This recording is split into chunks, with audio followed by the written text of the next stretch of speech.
नमस्कार,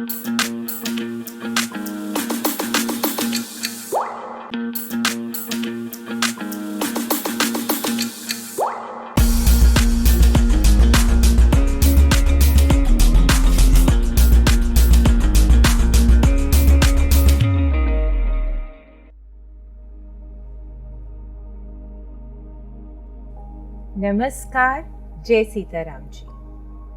आत्मोत्कर्ष के संबंध में विगत कक्षा में हमने आत्मनिरीक्षण के विषय में जाना और उस द्वारा हमें ज्ञात हुआ कि व्यक्ति का जीवन सद असद, अच्छाई बुराई, शुभ अशुभ वृत्तियों का संगम है।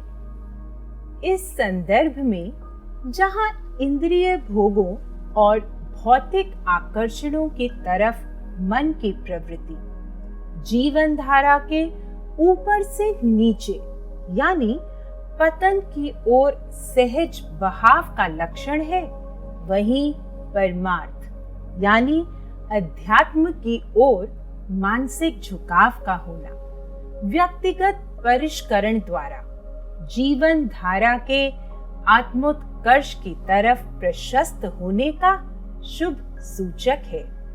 निश्चित रूप से जीवन को विकार व प्रमाद मुक्त बना ऊंचा उठाने के लिए, वृत्तियों को विशुद्ध या सात्विक बनाने के लिए, अपने आचार विचार व व्यवहार को उन्नत, सुसंस्कृत व परिष्कृत करने के लिए, सांसारिक संबंधों को शांतिपूर्वक निभाने के लिए, अपनी शारीरिक, मानसिक व आत्मिक शक्ति को अगाध बनाने के लिए व जीवन के हर क्षेत्र में सफलता पाने के लिए मन व इंद्रियों की प्रवृत्ति को परम पुरुषार्थ द्वारा निग्रहित यानी कंट्रोल कर परम तत्व में नियोजित करना अनिवार्य है। इसी परम लक्ष्य की सिद्धि के लिए आत्मनियंत्रण या आत्मसंयम, आत्म अनुशासन या कहो तो इंद्रिय निग्रह की महत्ता है। इसी संदर्भ में आइए जानते हैं आत्मसंयम के बारे में। आत्म संयम का अर्थ है सम्यक रूप से अपने मन तथा इंद्रियों पर नियंत्रण। इस आशय से यह चित्त वृत्तियों यानी चित्त की अवस्था या गति का निरोध अर्थात नाश कर मन व इंद्रियों को बुरे कामों, बातों या आदतों की ओर जाने से रोकने की या वश में करने की क्रिया है, जैसा कि कहा भी गया है।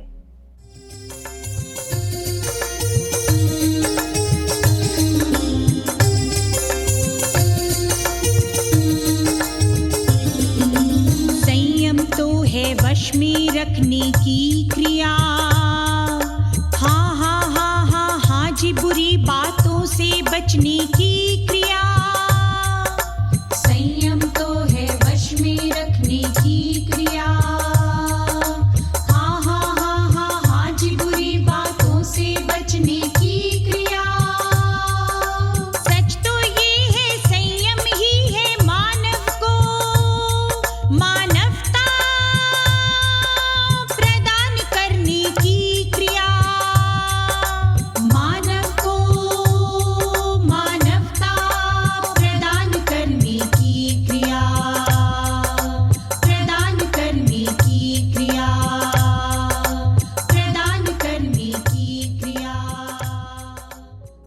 यदि स्वास्थ्य व आचार व्यवहार की दृष्टि से देखें तो यह हानिकारक भोजन कार्यों, दोषों, पापों, बुराइयों, विषय वासनाओं या विकारों से अलग रहने का परहेज है।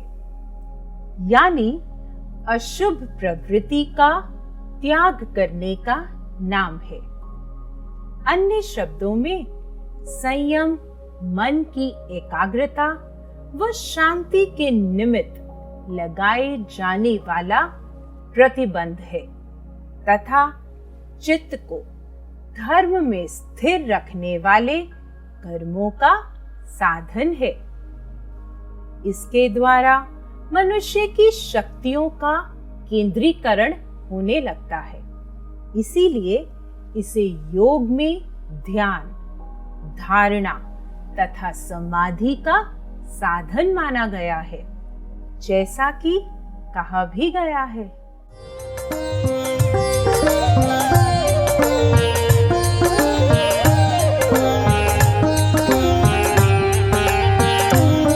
संयमित प्रयत्न ही योग साधना में सफलता की कुंजी है। संयमित प्रयत्न ही योग साधना में सफलता की कुंजी है। संयमित आचार विचार व्यवहार ही तो मानवता की पूंजी है। मानवता की पूंजी है।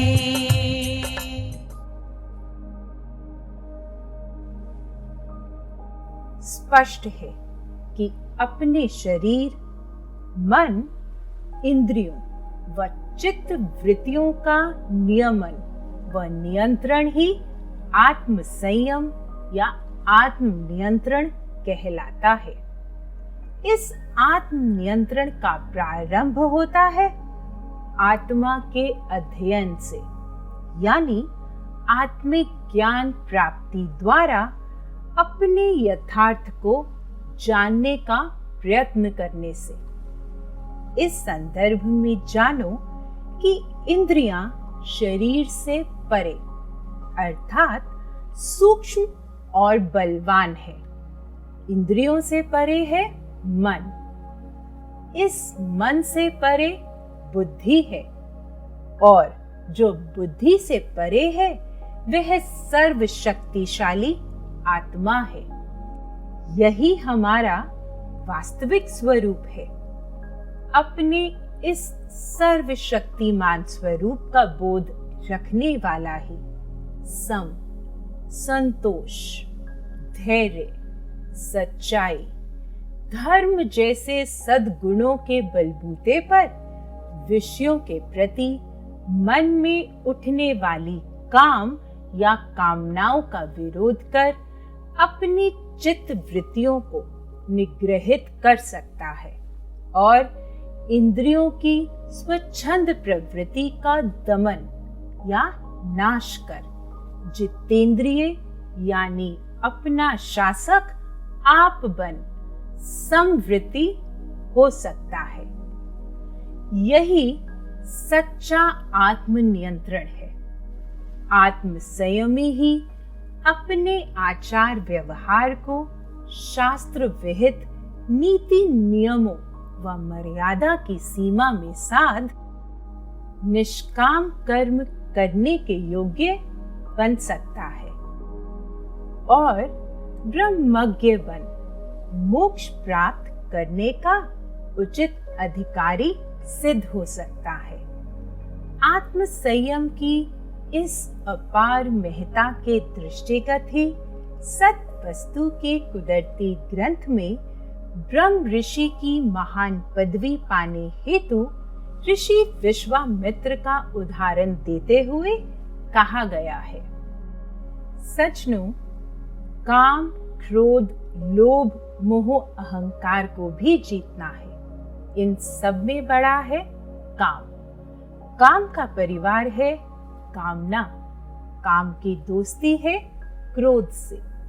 यत्न कर करके सज्जन हार गए, लेकिन जब कोई कामना पूरी नहीं हुई तो क्रोध उत्पन्न होता है। लोभ का दोस्त है मोह। अगर किसी ने लालच दिखाया तो उसके साथ सज्जनों का मोह पड़ जाता है।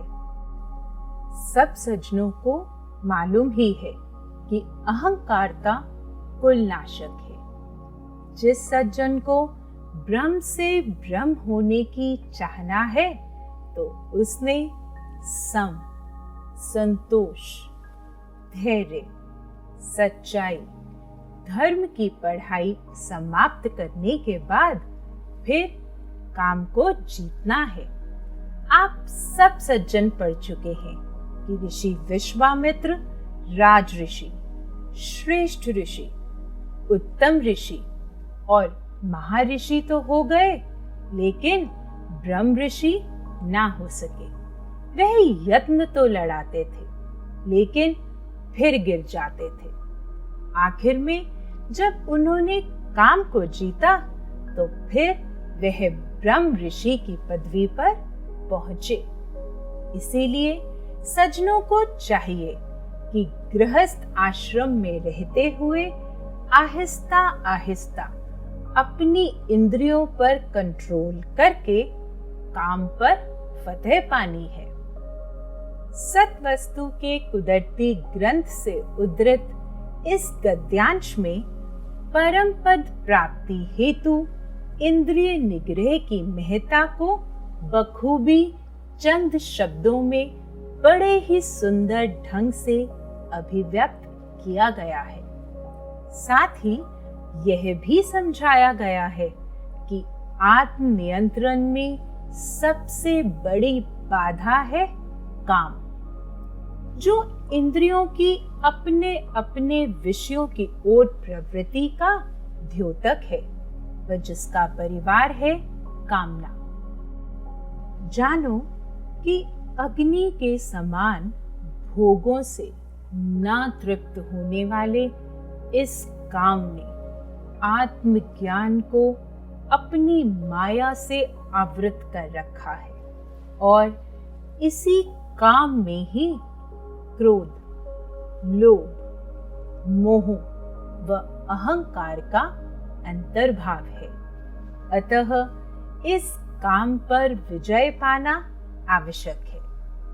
इसी संदर्भ में जैसा कि कहा गया है, अपनी इंद्रियों पर कंट्रोल करके काम पर फतेह पानी है। तो आइए समझते हैं इंद्रिय निग्रह की प्रक्रिया को।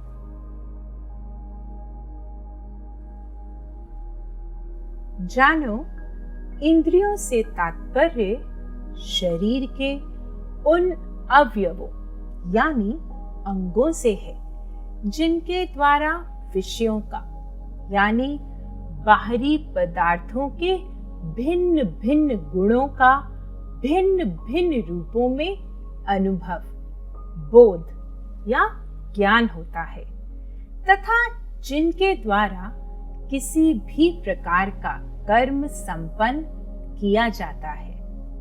तथा विषय का अर्थ है वे जिसे इंद्रियां ग्रहण करती हैं। जैसे नाक गंध को ग्रहण करती है तो यहाँ गंध नाक का विषय है। इसी तरह आँख का विषय रूप, कान का विषय शब्द, जिह्वा का विषय रस और त्वचा का विषय स्पर्श है। इंद्रियां दो प्रकार की हैं, एक ज्ञान इंद्रियां और दूसरी कर्म इंद्रियां, जो विषयों का बोध कराती हैं उन्हें ज्ञान इंद्रियां कहते हैं तथा जो कर्म संपन्न करती हैं उन्हें कर्मेंद्रियां कहते हैं। ज्ञान इंद्रियां 5 हैं, यथा आँख, कान, नाक, जिह्वा और त्वचा। कर्मेंद्रियों की संख्या भी 5 है, यथा हाथ, पैर, वाणी, गुदा, उपस्थ या लिंग। इन 10 इंद्रियों के अतिरिक्त हमारे वेद शास्त्रों में मन, जो सुख दुख आदि के ज्ञान का साधन है तथा जिससे संकल्प विकल्प, इच्छा, विचार व अनुभव होता है, को उभेंद्रिय अर्थात जिसमें ज्ञानेंद्रिय व कर्मेंद्रिय दोनों के गुण हों माना गया है। इस प्रकार इसे मिलाकर इंद्रियों की कुल संख्या 11 है। ज्ञात हो कि संशय आत्मक यह मन आंतरिक व्यापार में स्वतंत्र है, पर बाह्य व्यापार में इंद्रियां परतंत्र है। इंद्रियों में सबसे प्रभावशाली आंख और कान है, शेष का प्रभाव सीमित है।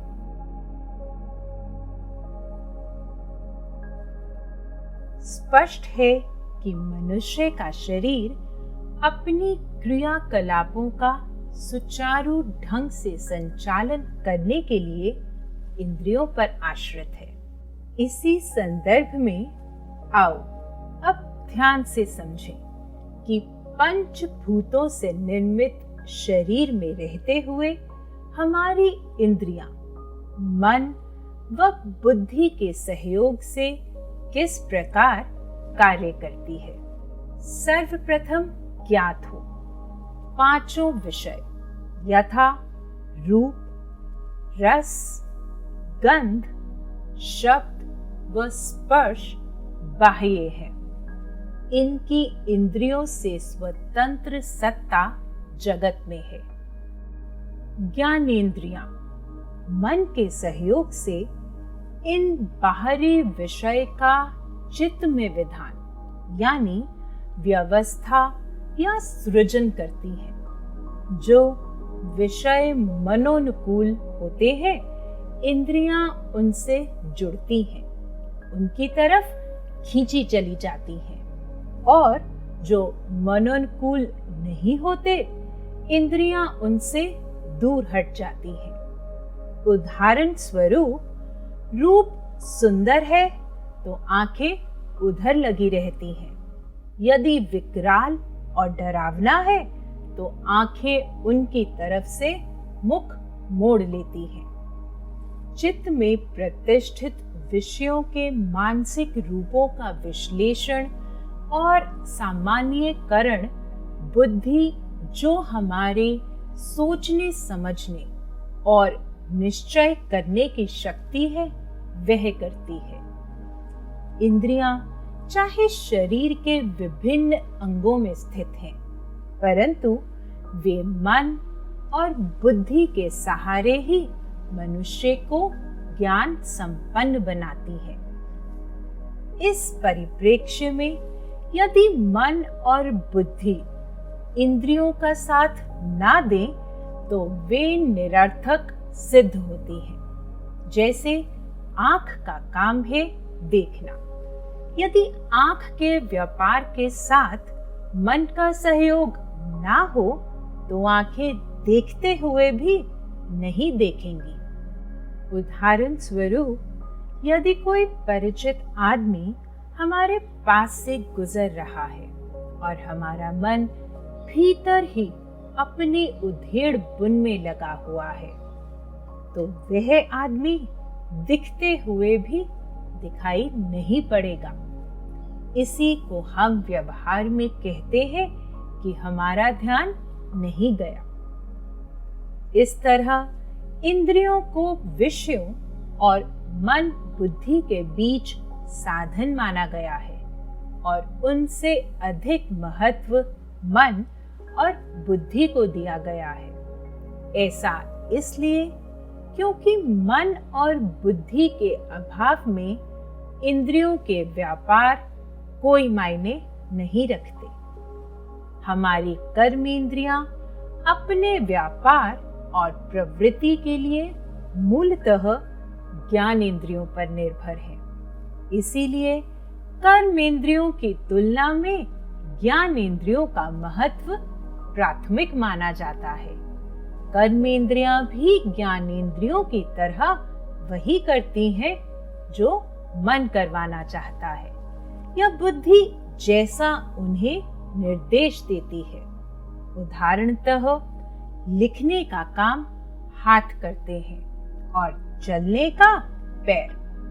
लेकिन लिखने और चलने में हाथ पैर तब तक प्रवृत्त नहीं होते जब तक बुद्धि निर्देश नहीं देती। इस प्रक्रिया को समझने के उपरांत निष्कर्ष यही निकलता है कि इंद्रियों से पूर्व मन को वश में करने की अधिक आवश्यकता है, क्योंकि मन ही इंद्रिय विषयों का चिंतन करता है और इंद्रियों को उनमें अनुरक्त करता है। तभी तो सत्वस्तु के कुदरती ग्रंथ में कहा गया है, मन शैतान शैतानी करे, भोगे विषय विकार, मौत आवाजा मार दी, लश्कर होया तैयार। इस प्रकार मन ही विषयों का भोगता है, आत्मा नहीं। इंद्रियां तो मात्र साधन है, माध्यम है और उपकरण है जो मन के आदेशों का पालन करती है। असली कर्ता धर्ता तो मन ही है। इस संदर्भ में सत्वस्तु का कुदरती ग्रंथ हमें और स्पष्टता से समझा रहा है।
स्पष्ट है, मन का निग्रह होने के पश्चात ही इंद्रियों का निग्रह संभव है। चंचल मन का निग्रह यह कोई सहज काम नहीं, अपितु अभ्यास व वैराग्य का विषय है तथा इसके लिए निरंतर पुरुषार्थी बने रहने की आवश्यकता है। यहाँ अभ्यास से तात्पर्य किसी कार्य में दक्षता, विशेषज्ञता प्राप्त करने के लिए उसे कार्य में दत्त चित्त होकर पूर्ण सामर्थ्य और उत्साह के साथ लगे रहने या उसे बार बार करते रहने से है। लगातार अभ्यास करने से यानी एक ही विषय का बार बार चिंतन करने से मन व मस्तिष्क एकाग्र हो जाता है। इस प्रकार सतत प्रयत्न अभ्यास का स्वरूप है और चित्त वृत्तियों का निरोध अभ्यास का प्रयोजन। अभ्यास से कोई कार्य दुष्कर नहीं रहता। इसके लिए तो बस श्रद्धा और विश्वास के साथ धैर्य पूर्वक निरंतर यानी उठत बैठत स्वप्न जागृत क्रिया का पुनः पुनः अनुशीलन करने की आवश्यकता होती है। इसके अतिरिक्त आत्मज्ञान यानी विवेक द्वारा विषयों को अनंत दुख रूप और बंधन का कारण समझकर उनमें पूर्णता अरुचि के हो जाने तथा उनमें सर्वथा संग दोष के निवृत्त हो जाने का नाम वैराग्य है। सरल शब्दों में मन की वह वृत्ति जिसके अनुसार संसार की विषय वासना तुच्छ प्रतीत होने लगती है और व्यक्ति विषय भोग आदि से निवृत्त हो जाता है, वैराग्य कहलाता है। मन में वैराग्य उत्पन्न होने पर मन किसी विषय की ओर नहीं जाता और चित्त में कोई वृत्ति नहीं उत्पन्न होती। फलतः चित्त निर्मल, शांत व प्रसन्न हो जाता है और आत्मशुद्धि उत्तम से उत्तम प्रतीत होती है। इसी प्राप्ति के दृष्टिगत सत्वस्तु के कुदरती ग्रंथ में सुरत रूप में दासी महावीर जी से प्रार्थना करती है, वैराग दी हनेरी चला ही दियो, सूरज अगो कंध हटा ही दियो, दासियां नू चरना विच बिठा ही दियो, मेरे महावीर प्यारे जी, मेरे महावीर प्यारे जी।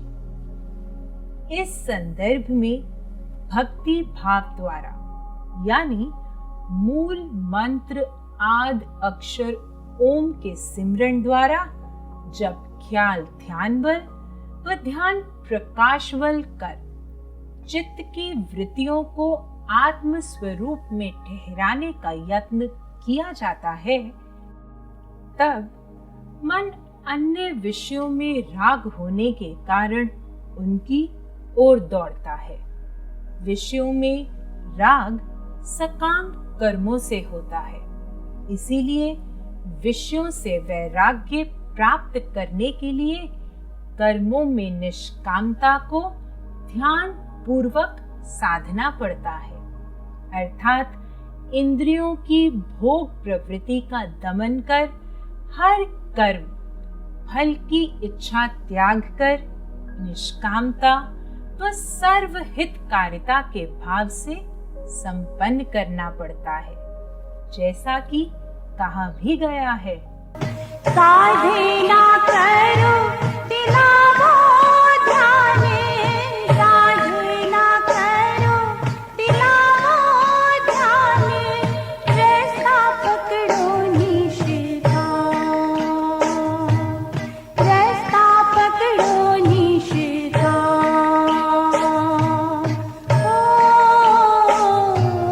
रास्ता पकड़ो निशिता।